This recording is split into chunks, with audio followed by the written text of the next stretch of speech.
Hi. This is Novel Admire. Welcome to my channel. Have fun. Epiphany of the Week. Volume 1, Mansell Island. Chapter 1, Tragedy. There was only smoke. Gray, billowing smoke as far as my eyes could comprehend. I closed my eyes. The sound of gunshots snapped at my ears.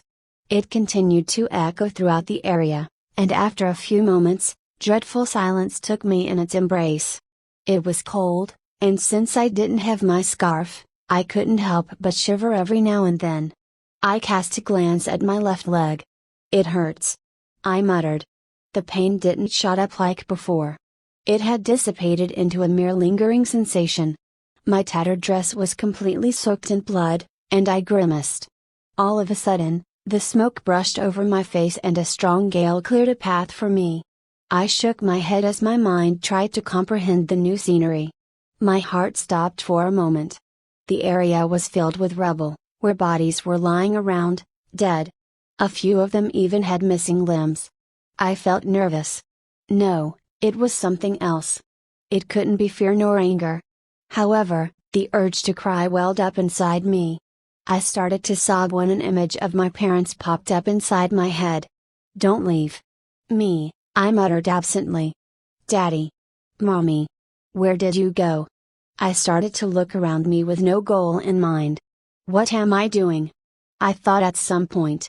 So far, everything was blurry in my mind, and I couldn't really recall what happened before, and how I ended up in that street all alone. After some time, my eyes caught sight of a dark-haired woman under large jagged rubble. I gasped. She was the woman who always came to my house to give some sort of payment to Mommy and Daddy. She was kind to us, always visiting on weekends. Aside from her, everyone else seemed to look at my family in a strange manner. Most people looked at us in contempt, but she didn't. She was a very kind person. And so, with a wrenched heart, I walked over to her slowly. Her lower body was completely crushed under the rubble and I found myself having difficulty to breathe. It was like invisible clumps had formed in my throat, threatening to suffocate me. My hands clutched onto my neck, desperately trying to claw away at that foreign sensation. "There's someone there!" An angry shout shocked me. I turned around, and a few men in black military uniforms and gears were pointing their weapons in my direction. "Don't move! Put your hands in the air!" yelled one of them. At that moment, I couldn't restrain my emotions anymore. I started to cry on the spot. I cried and cried as those people approached me. I said, "Put your hands in the air," he repeated. Despite what the man said, I helplessly cried. I didn't know what to do. My mind was unable to think back then. I cried without having any control over it. It just happened, and I let it happen. "Hey, should we? She's just a kid." "I could say she's the same age as my daughter," said the man on my left to the one in the middle. "Orders are orders, Derek. Wipe out everyone in the area. If anyone surrenders, especially the civilians, we take them to our base," the one in the middle replied. "Well then, we should take her with us. I don't think she understands what you said to her, I think. I mean, she is still a kid. I feel bad." The man called Derek looked at me with a frown, adjusting the aim of his rifle. "She can't hurt us," he continued. "If she does not resist, I don't mind." "You take care of her?" said the man in the middle. As for the one on my right, he had an angry look on me. He nudged my shoulder gently with his rifle and said some words under his breath before casting a glance at his teammates. "She can't stop crying. It's getting annoying. We kill her here right now and move on to the next checkpoint." The cold end of his rifle stayed on my head. "Wait, Sam. I'll take her." Derek lowered his rifle and crouched to meet me at the same eye level. "It's okay. I'm here for you. Just let it all out. Here." He proceeded to offer me a hug and somehow, I threw myself at him. I let my tears fall as my cry echoed throughout the area. He patted me in the back as my cry subsided. "What's wrong? You can tell me. It's gonna be alright," he said. Slowly, I rubbed my eyes and looked at him. "And Mommy? Daddy?" He smiled. Ah. You got separated from them? I nodded. I'll take you to where they are, he said. Are really? Of course. It's gonna be alright. His gloved fingers pulled the few strands of my dark hair away from my face. You have the three of us. There's nothing for you to worry about. He cast a quick glance at Sam. Man, what a daddy you are. Can you hug me too? Pretty please? Said Sam with a soft voice. You don't have a heart, Derek retorted. He looked at my left leg and winced. We better get her to the base quick. Her leg looks awful. Damn. The man in the middle who seemed to lead them waved a gesture. With that, they walked back to where they came from, with me in tow. I held my tears in as they brought me with them. There was nothing I could do or wanted to do. Perhaps it was for the better. After all, he promised that he would take me to Mommy and Daddy. I didn't know why, but that man called Derek had a soothing aura about him, so I felt a little less scared than before. He patted my head a few times as my small hands brought myself closer to him. Mommy. Daddy. You will meet them soon enough. Don't worry, assured Derek. The leader of his group said something absently about having to cancel the meeting with their other friends at a checkpoint to both Derek and Sam. Instead, they had to take me with them to the base. I want some hot coffee when we get back, Sam said to himself. As he said that, his eyes glared at me. I tried not to look at him after that. Hey, don't look at her like that, remarked Derek. She's scared, you know. Sam rolled his eyes. Alright. Papa Derek is mad at me. Then, they seemed to get caught in a conversation that I wouldn't want to know. Adult talks were hard to understand. So, I had my eyes subtly looking at my surroundings as the four of us walked. I rubbed my wet cheeks with my sleeves. I noticed that around us, there were no people. It was quiet. Crumbled buildings were everywhere within my sight. I wonder what happened to everyone else, I thought. We arrived at the base they were talking about not long after, but it was so massive my jaw dropped. The buildings had a cube-like design with smaller rooms that resembled boxes branched out neatly alongside. There were a lot of soldiers walking here and there. I shuddered for some reason, but Derek assured me again that everything was gonna be alright. Immediately, his team introduced themselves to the people stationed outside, and we were rushed in hastily by a group of soldiers. How come they built something like this near the town without anyone knowing? I thought. My heart pounded so hard that my focus was hazy on everything around me. In the blink of an eye, we arrived at what's supposed to be their boss's room according to Derek. I had a little knowledge about soldiers in general, but they all made subtle nods and gestures with their hands to their boss, which I interpreted as giving respect to them. I knew it a bit because I read a lot of books that I could get my hands on in the past. General, the team's leader, Campbell called with a serious tone. We found this child alone on our way to the checkpoint. She said she was 10. After some consideration, we figured it was imperative to bring her here. She is in need of a medical checkup, sir.